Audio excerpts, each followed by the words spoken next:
The home on Fernwood was a great representation of the creative side of Tony. It's not a big house at all, and yet you can't believe how many people wanted to be around Tony and wanted to come to his parties. Tony was a fabulous cook. So the home lent itself indoor-outdoor entertaining, and it's seen its share of good times. It was almost secluded. From the street level, you'd walk up these 22 stairs, and then you're kind of like in your own little world.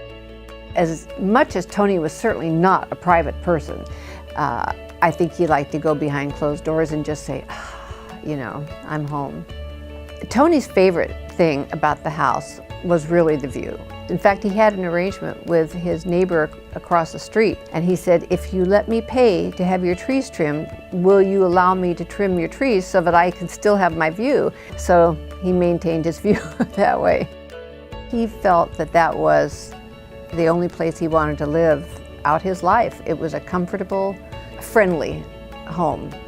He just loved to be there. In my opinion, Tony is the perfect person. He was loved by everyone, and he was a gentleman to everybody. And that's why everybody loved him. He grew up in Darien, Connecticut. He was about 18. He decided there must be a more exciting life.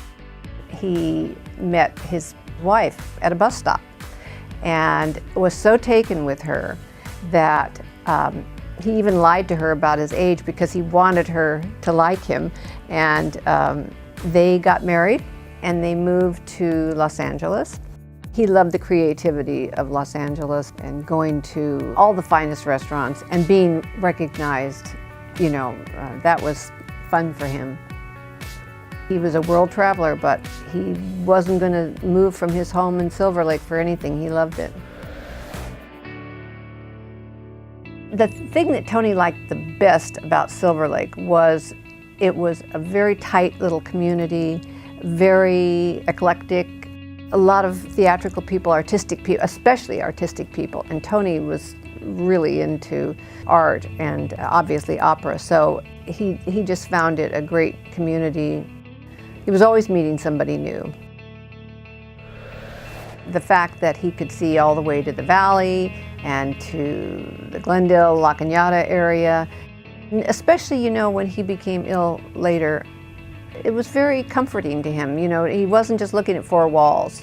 He had a beautiful view, and it's a quiet neighborhood. The Fernwood house is a very quiet neighborhood, so it's a wonderful place to live. People are clamoring to live there.